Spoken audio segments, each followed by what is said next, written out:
What is up, everybody? My name is Jericholic8704. And yes, your eyes, they are not deceiving you. This is the return of Raw is Jericholic8704. I figured I could just pick up where I left off, but I thought it would be better if I just jumped a whole entire year and jumped right into 2004 Raws, the summer of 2004. Before I get into this Raw, I just kind of had some expectations going in to this Raw about Raw in 2004, just because I figured that Raw in 2004, I always thought was better than 2003. Raw in 2003 was not all that good. You go back and some of my Raw reviews, a majority of them weren't that spectacular. And this Raw that I watched was actually a very good Raw. I don't know if this was just a really good week for them or if they were consistent. There were some problems I instantly saw. We'll get into that in a bit. But overall, I thought 2004 Raw was really great. 2004 SmackDown, on the other hand, that is a whole nother story. I thought that show, SmackDown sucked in 04. But let's dive right into Raw from May 10th, 2004 from San Jose, California. So, we had a promo before the Raw show started, usually, recapping everything. At first, I was kind of kicking myself because I was like, damn, I should have started this a week earlier because they were showing a promo of Chris Benoit and Shawn Michaels from the week before for the World Heavyweight Championship. That match was actually very, very good. It's a really overlooked Raw match. But it's a very, very good match. And of course, as we all know, it didn't end with any pinfall or submission. Triple H came in, he pedigreed Shawn Michaels, and Benoit was able to get the cheap victory. And when I saw this, I started thinking about Benoit as world champion. And people look back on his reign and say, yeah, he was kind of booked to be a joke. And I kind of looked back at his world title reign with rose-tinted glasses just because I was a kid. I was a big fan of Benoit when I was a kid, and I kind of just was in denial about his title reign. But I mean, looking back on it, aside from his match at Bad Blood, which is going to be in the build in the next couple of weeks, considering they have the number one contender battle royal next week on Raw, but Benoit was never in the limelight. If you look at it, his whole purpose of being in this match with Shawn Michaels was to further the feud with Triple H, which would go on to main event the Bad Blood pay-per-view that he was going to be facing Kane in the next couple of weeks. And furthermore, Benoit wasn't even on this show. He was not on this show at all. It wasn't even mentioned. There was zero mention of him. And perhaps that's the WWE Network erasing Benoit. Like maybe he was in a backstage segment and they just decided to take it out. But I doubt that, considering they pretty much keep Benoit in the limelight, and anything Benoit did on a pay-per-view or a Raw or a SmackDown or anything like that, they usually just keep it in unedited. Maybe they'll edit out some commentary bits. So perhaps Benoit was on this show and they edited it out. You'd always have to take that into consideration. But there was no mention of him. He didn't have a match. He didn't have anything on this show. And from what I gathered, it didn't seem like he had some sort of injury. Like there wasn't an announcement like Chris Benoit is nursing a broken whatever, or he won't be here tonight. Nothing like that. And there really wasn't an injury angle shown in that promo for the recap of HBK and Benoit. So I have no idea what happened with him, but he was booked to be like a complete afterthought. It wasn't like he was a joke or anything, but just a complete afterthought. Sure, he was a tag team champion with Edge at this current time, but other than that, there was no focus on him as a main eventer, as a world champion, or even the highlight of the show. It was still the Triple H show. It was still about Shawn Michaels and Triple H. That was the hottest feud going on Raw. And you had, like Orton was kind of rising. Like the Intercontinental Champion was more over than the World Champion. And that's how they were positioning it. So let's dive right into the show. Opening segment, we have Triple H versus Shelton Benjamin. They show a recap of Triple H and Benjamin from about 6 weeks ago, still showing how Benjamin got, the upset victory. So they start going really, really fast all of a sudden. This match went only about 3 minutes before it was interrupted by Shawn Michaels. But in the meantime, for the 3 minutes that it went, I mean, obviously they went a million miles an hour because there wasn't going to be a finish, there wasn't going to be a heat segment or anything like that. So I was entertained for the time it lasted. But Shawn Michaels comes in, he starts beating up Triple H. And then, some referees come out, like 4 refs come out and try to restrain Shawn Michaels. He fights through all of them. They brawl in the crowd and everything. Shawn Michaels gets back in the ring and he says, I'm not leaving until you get your ass back in this ring and we finish it all right here, right now. Then Bischoff comes out and he says he's not going to have anyone raise hell on his show. He's going to have control of his show. So he has security come and get Shawn Michaels. And he's like, by the way, Shawn Michaels, you're suspended. So he has 3 security guard nerds come down to the ramp in the slowest manner possible. And then Shawn Michaels just decides, fuck this. He runs out, he jumps the guardrail, and he just attacks Triple H some more before security eventually gets him and escorts him out of the building. So then they showed some matches coming up tonight. We had a preview of Orton versus Edge, Eugene versus Rob Conway, and a great main event that I totally forgot happened on this show, Chris Jericho and Christian in a steel cage. So I was very fortunate that I was starting with this because I knew this was going to be an awesome main event. So then we had Evolution backstage. Flair, some things never change. I'm looking at this, I'm looking at Raw a complete year. And as we know, in wrestling, anything can happen in a year. You have, different faces and everything, but some things never change. And one thing that never changed about Raw was that Ric Flair was awesome. He was going nuts backstage. He was saying HBK got what he deserved. He goes up to Orton, hypes him up, so he's going to beat Edge's ass. And then he goes to Batista, and he's like, you're going to get, and I quote, this is a direct quote, you're going to get that, quote, sneaky little Jap Tajiri. Apparently last week, Tajiri was in a tag team match, and he misted Batista in the face and stuff like that. So Bischoff comes in, he asks Triple H how he is. Triple H is like, yeah, I'm fine and everything. And then Bischoff says Triple H is going to have a chance at the world title next week on Raw, and this brings a smile to Triple H's face. And then they had a Raw rewind where they showed Tajiri spraying Batista in the face with the mist. Also, this rewind was sponsored by YJ Stinger. Another thing that has not changed since the past year. That fucking YJ Stinger gross-ass energy drink is still around. And yes, for those of you who do not know, and I mentioned this last year when I was doing Raw's Jericholic8704, I did try a YJ Stinger one time when I was like 7 years old, and it was the most disgusting thing I've ever tasted in my entire life. Moving on, we have Tajiri versus Batista. Honestly, I expected this match to be Batista kills him in 3 seconds, but this was actually a pretty back-and-forth match. But before the match started, Batista did his entrance. Batista eventually got like a little like routine down for his entrance. He like slapped the ground. He did like that flexing thing where he like moved like from side to side and the pyro went off. He hadn't really worked out his entrance yet. He did a bunch of weird-ass poses. Like he looked like the statue of David. You know what I mean? He was kind of doing these like arm behind the back of his head poses. It looked really, really weird. You can go back and watch the entrance. It was kind of stupid. Batista charges Tajiri and he drops him into a corner. Tajiri actually got, he started off pretty hot. He was hitting him with a bunch of kicks. Batista was charging at him. He did the low bridge of the rope, so Batista, was dumped outside and he jumped off the apron and did a DDT. Tajiri actually got some pretty good offense in here. Batista eventually cut him off and threw him into the barricade. And then he worked him over for a bit, and then Tajiri kind of came back a little bit with more kicks. He tried to go for one more massive kick, and then Batista caught his leg, hyped him up, hit him with the spine buster for the 1-2-3. It was an average match. I gave it 2 stars. It was actually really, really good. It's like Batista in 2004 versus Tajiri. Now, Tajiri is awesome, sure, but you do have Batista in 2004 here, who wasn't the greatest wrestler in the entire world, but they actually had... it was a very by-the-books match. It was your usual match. The babyface starts off strong, gets cut off by the heel works him over for a bit, the babyface has a comeback, and then the babyface either wins or he loses. So, it was your basic match. It's kind of idiot-proof, but it was still pretty good, all things considered.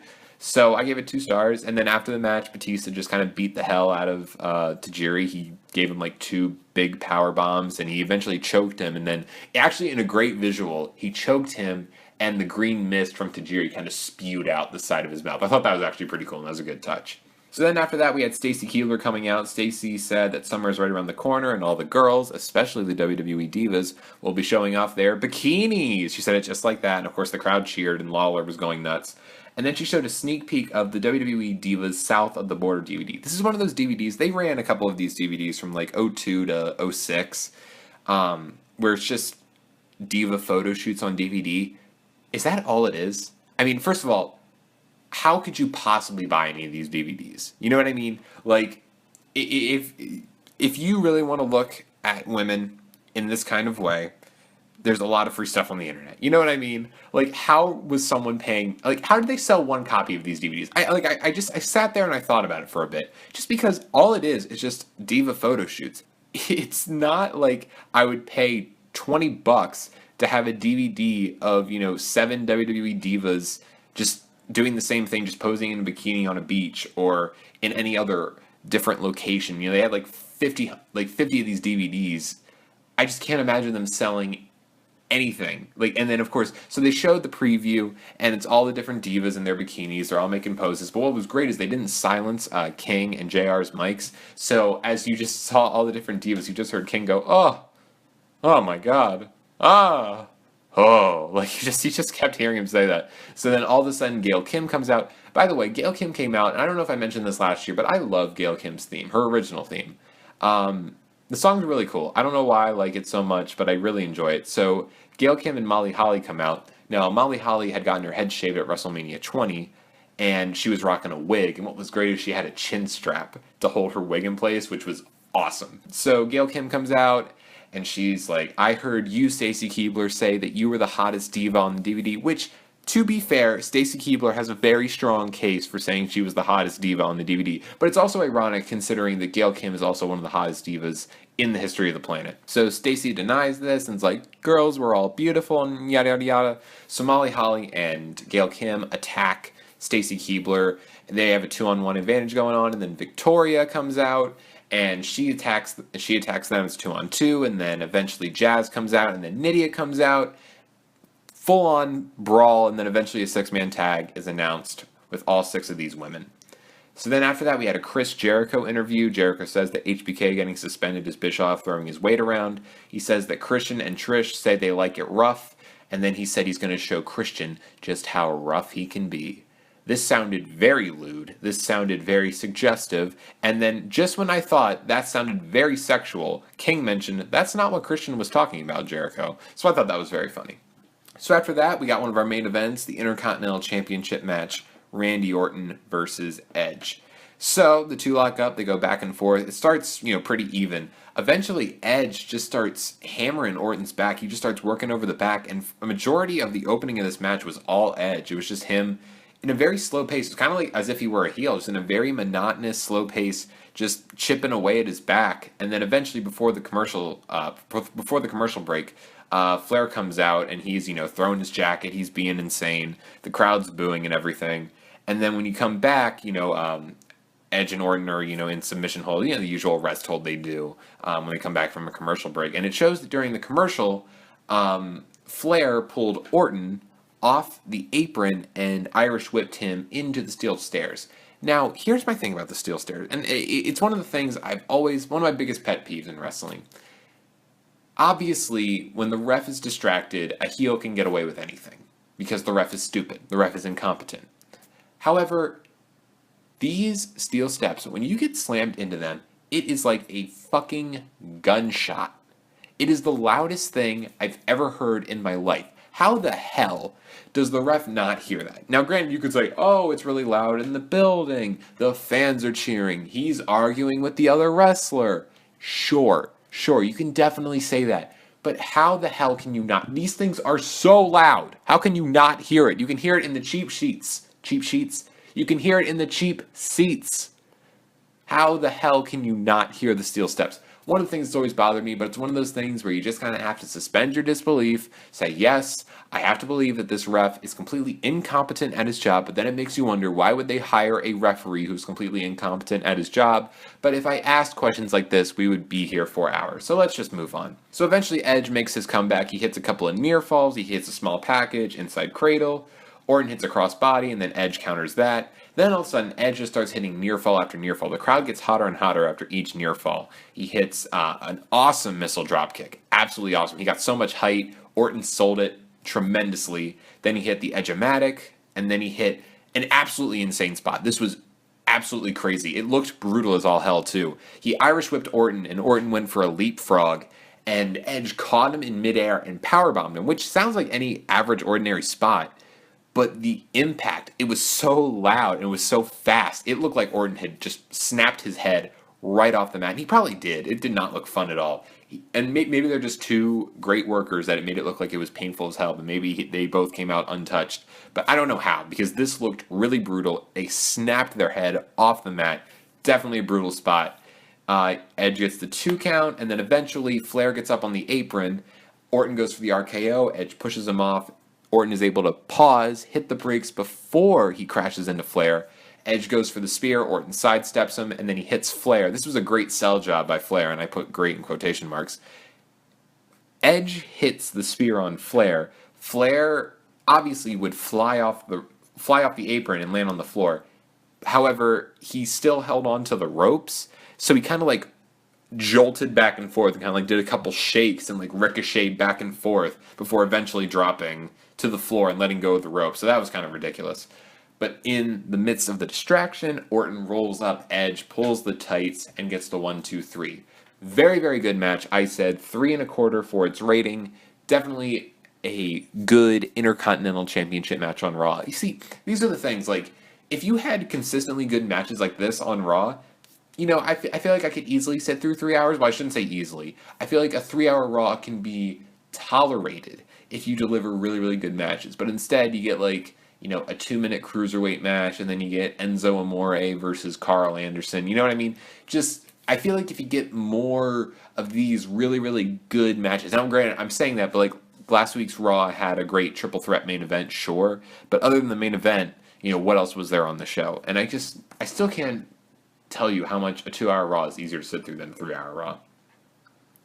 So we come back from commercial break, and there's clips of Eugene and Regal wrestling. Tonight is Eugene's in-ring Raw debut. So backstage, Eugene's doing Hindu squats with William Regal, and then Bischoff pulls William Regal aside and says, I just told my sister that I'd give Eugene the opportunity to become a world champion and become a main star here on Raw. The thing is, once he loses, Eugene will be so embarrassed he will quit. And if he quits, well, I think I can put you back on the main roster. So now Regal wants Eugene to lose because he wants a spot back on the main roster. So then we had our 6-woman tag team match.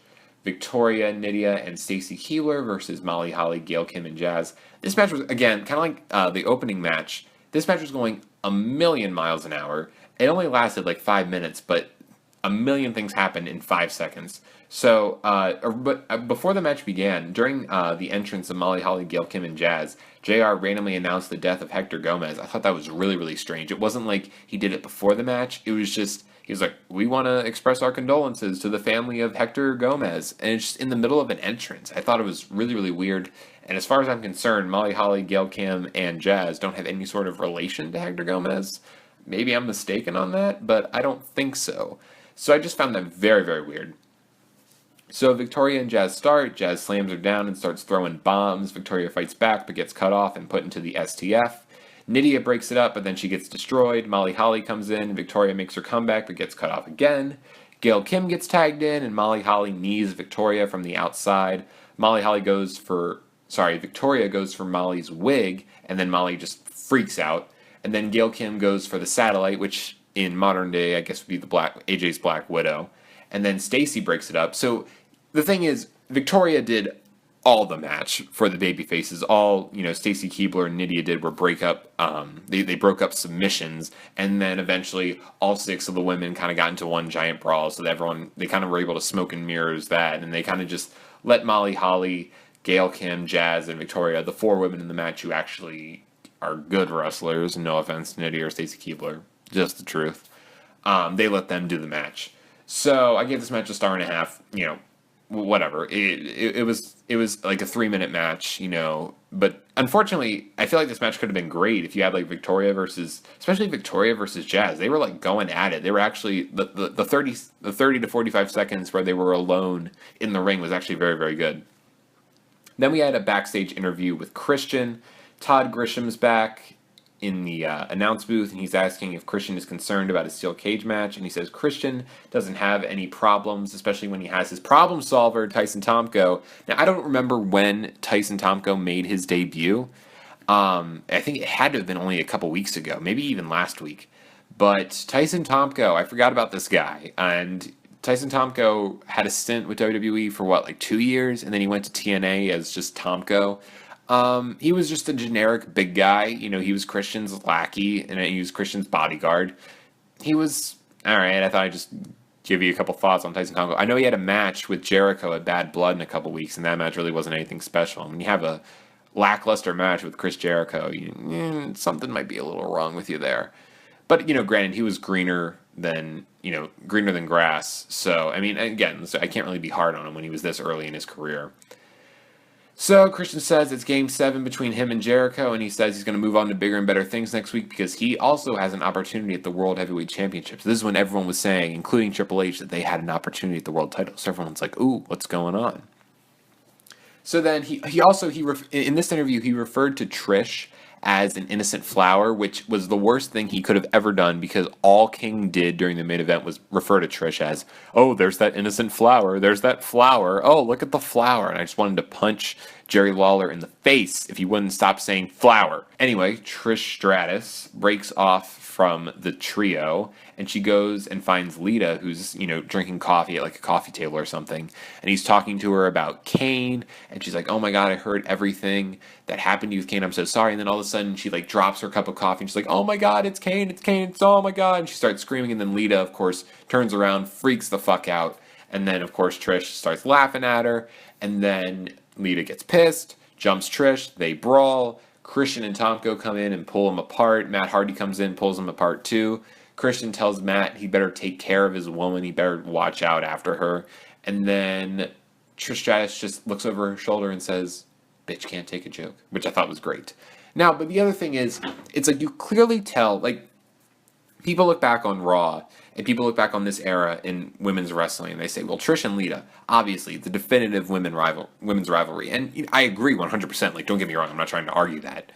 All I'm saying is, it's kind of by default. Because you look at the other storyline involved with the women on this show, it was pretty much the rest of the divas on the roster, the women's champion and all the other divas, basically just arguing over who looks the hottest on a DVD that no one's going to buy. You know what I mean? Now, granted, I have major problems with the Kane, Lita, Matt Hardy storyline, and I'll get into that in just a second.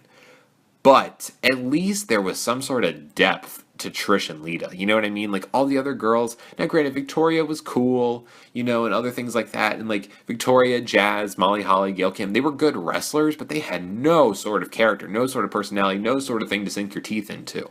Trish Stratus and Lita kind of had a little bit of a history and everything. And with this added layer of the Kane storyline, even though, again, the Kane storyline is utter ass, they still kind of had a little bit of a rivalry to build upon. You know what I mean? They had personality. They had a dynamic, unlike all the other divas, not only on Raw, but on SmackDown too. I mean, what was there, especially on SmackDown? I don't even think there were any women on SmackDown. Were there? Like Sable. Yeah, you're going to get a good match out of her. You know what I mean? So when people say, oh yeah, Trish and Lita, best Raw rivalry, it's like, yeah, like no doubt by default. Like there's no other rivalry that really can contend. So then we had Matt Hardy and Val Venus. Matt Hardy came out with some of the ugliest ring gear I've ever seen. This is probably what caused him to be broken, Matt Hardy. So Matt Hardy and Val Venus, Val Venus' Titantron hits and his music hits. He doesn't come out though, and then Kane basically comes on. He stares right into the camera and he's like, hey Matt, here's a message for you. And he like slams Val Venus into a wall, and he stares right into the camera and starts talking to Lita, and he says, Lita, you know what I want, and next week I'm going to ask you for it, and you better say yes. I couldn't stop staring at his little Google eye thingy-majigger.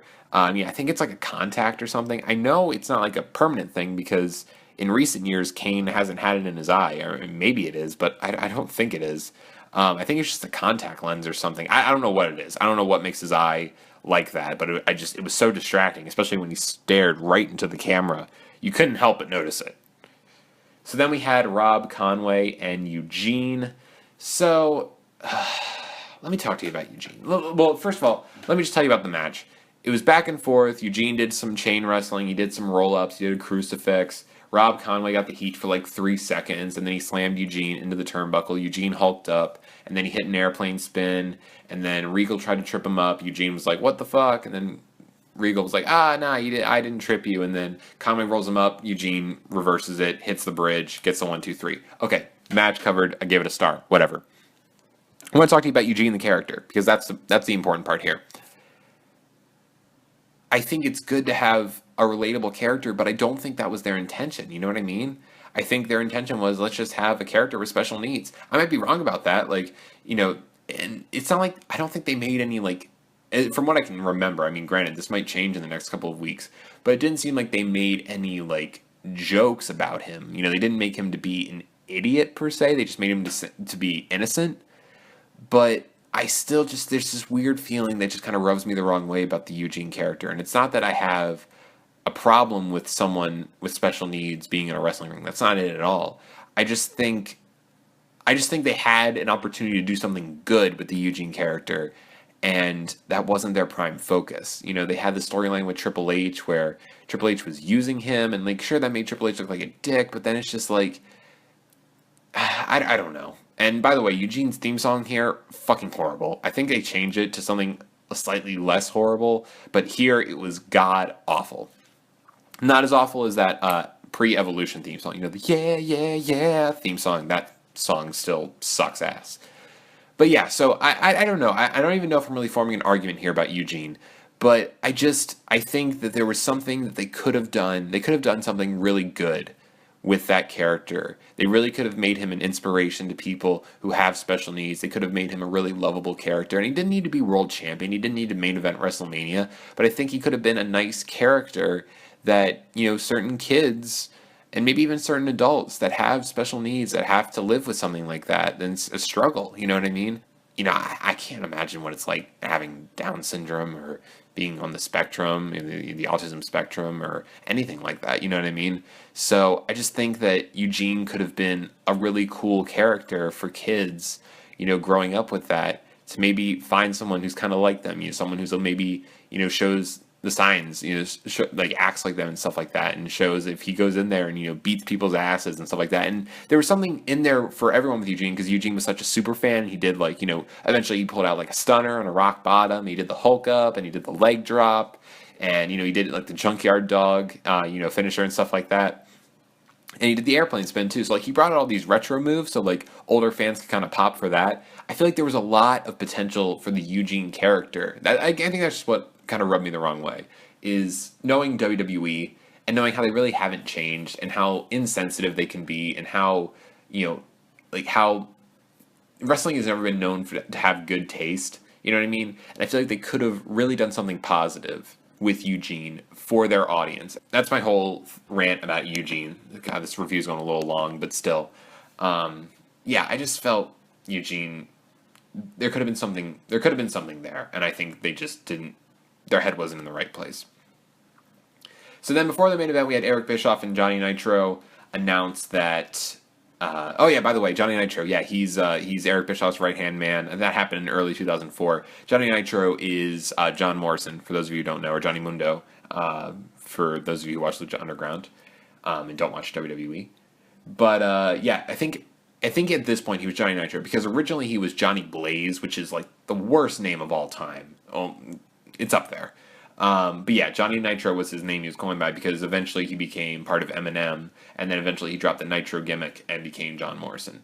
But right now he was Johnny Nitro, and he announced that Trish and Lita would be having a match next week on Raw, and then in a completely disgusted tone, JR is just like, what a geek this kid is. That was the highlight of the show. And then Bischoff announced that next week will be a 20-man battle royal to face Benoit at Bad Blood. That was the only mention of Benoit on this show, as far as I'm concerned, as far as the network goes. So then we had a main event, steel cage match, Chris Jericho and Christian. I really didn't write a lot of notes for these matches. I kind of just, watched it a bit just because I really wanted to just see this match, because I hadn't seen it in years. And I do remember that this match was really, really cool. This is a very, very good match. The only thing I kind of noted that I wasn't really too fond of was Jericho tried to escape the cage early in this match. That kind of rubbed me the wrong way, because this is a blood feud. He's still angry that, Christian stole his girl and everything. And it's not like this was for a title, and Jericho just wanted the title so badly he was willing to win at any cost. This was a blood feud. This was a feud that was going to be blown off in a steel cage. And it's just, I find it very weird that Jericho would instantly go to the top of the cage to try and escape. That makes no sense to me, just because if this was really a blood feud, wouldn't you just want to just beat the hell out of Christian because of all the hatred you have towards him? Now, for Christian, it makes total sense, because he's the heel, to try and, escape the cage as fast as possible so he can avoid the beating, having to avoid actually wrestling the match and just get a quick win so he can humiliate Jericho again. You know what I mean? But for Jericho to do it, that just, as a babyface, that just makes him look kind of cheap, you know what I mean? Not like he's really in it to have, the blood feud match. So Jericho tries to escape the cage, and then Tom goes down there with a chair. Jericho eventually does a cross body off the cage, and he dives onto Christian. I do know Christian hurt his back really, really bad in this match. He was out of action for 4 months, which sucks, because, as you know, Christian was one of the highlights in the brand extension, the original brand extension. Christian was one of the highlights of the show, and it kind of sucks that he's going to be gone for 4 months. He comes back in August or September. So that kind of sucks that he's going to miss pretty much all the summer. So pretty much this whole Raw's Jericholic series, we won't have any Christian, which sucks. So Jericho tries to escape through the door. Again, still about my escape thing, but whatever. So Jericho tries to escape through the door. Tomko boots him. Then eventually Tomko gets taken out. They go back and forth. Jericho and Christian slam each other into the cage. Jericho hits a double arm suplex off the top. I think this is what fucks up Christian's back, because you could see Christian was kicking and screaming. He was, just convulsing on the mat. You could tell, I think his back kind of got screwed up on that, because it looked pretty brutal and it sounded pretty brutal too. And then the highlight of the match came, the pop of the match came, when Trish invaded the cage with a steel chair. Jericho puts her in the walls of Jericho. The crowd goes insane. But the best part of all this is Jericho has Trish in the walls. Christian is such a terrific chicken shit of a heel. He does not even save his girlfriend. He just starts climbing the cage to win the match. Awesome. Christian is amazing. I love that guy. Christian almost escapes the cage. Jericho climbs up, grabs him, pulls him back, and eventually he slams him down, puts him in the walls. Christian tries to escape. He almost gets out of the cage door, and then Jericho pulls him right back in, sits on his back. Now, considering Christian's back was probably already injured at this point, that had to have sucked for Christian, because I bet Jericho didn't know that his back was killing him. Jericho really cinches in. He sits on him. He basically just sits on Christian. Christian taps out. Jericho gets the win. He climbs all the way to the top of the cage and celebrates, and that's how Raw goes off the air. So that is it for our first installment of the 2004 Raw reviews. Hopefully we'll get this going as long as possible. I'll try to do it as much as I can. I can't promise that I'll be able to do it once the school year starts again, especially because, I'm going to be an RA again, so I'm going to have to do all my RA responsibilities towards the beginning of the year. Plus, I'm in the first play of our season, in my drama school season. So that play's going to be in October, so I'm going to have to start in those rehearsals right away. So I probably won't have a lot of time around, early September to continue these reviews, but we have the summer to do some Raw 2004 reviews, so let's hope that all the other Raws are as good as this one, because if so, we're going to have a great 2004 Raw review process ahead of us. But in the meantime, this review has gone way too long. This is definitely the longest review ever. My name is Jericholic8704, and I will see all of you guys later.